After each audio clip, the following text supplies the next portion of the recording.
Hi guys, nandito pala tayo sa bukid, ayan. At pupuntahan pala natin yung Kalabaw ngayon guys kasi hindi tayo nakapunta kagabi. Kaya pupunta tayo dun at bago nga ang lahat ay bibisitahin muna natin tong gulay natin. Guys, nandito pala tayo sa ating kalabasahan, ayan. Ito pala yung kalabasa natin na ilang piraso lang pero ayan ay may bunga. Nakuha na pala natin yung isang bunga nun. Ayan, ito pala yung manual pollinate natin guys, ayan. Malaki talaga ang tsansa na lumaki yung pagmamanual pollinate kaya ayan ay malaki na rin at ayun pa yung isa. Bali dalawa kasi yung na manual pollinate natin at ito ay palaki na rin. Kaya mas maganda talaga na i-manual pollinate yung kalabasa para sigurado na magtutuloy siya. Kaya ayan ay meron na naman tayong magugulay kung sakaling hindi kukunin ng iba yan.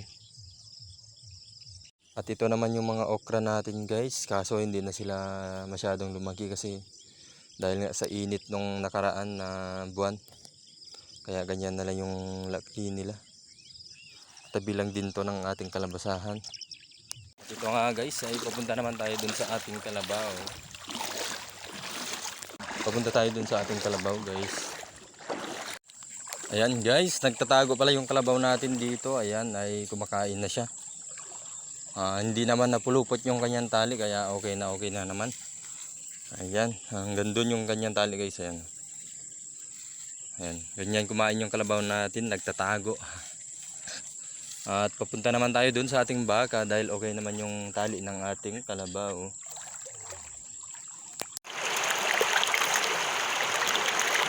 Ayan nga guys, ay nandito na tayo sa ating baka. At atin lang na naman tignan yung kanilang tali. Ayan. Napakabait ng ating baka guys. Ayan. Ito yung maliit na baka natin. Ay malaki-laki na rin. Ayan ay okay naman. Puntahan naman natin yung dalawang baka natin. Punta naman tayo dun sa ating dalawang baka. Nga guys ay malapit lang din kasi yung baka natin dito dahil tinanggal na natin dun sa medyo malayo kaya ayan ay malapit lang. Ayan, napulupot na naman yung kanilang tali. Ayan, tatanggalin lang natin yan mga idol.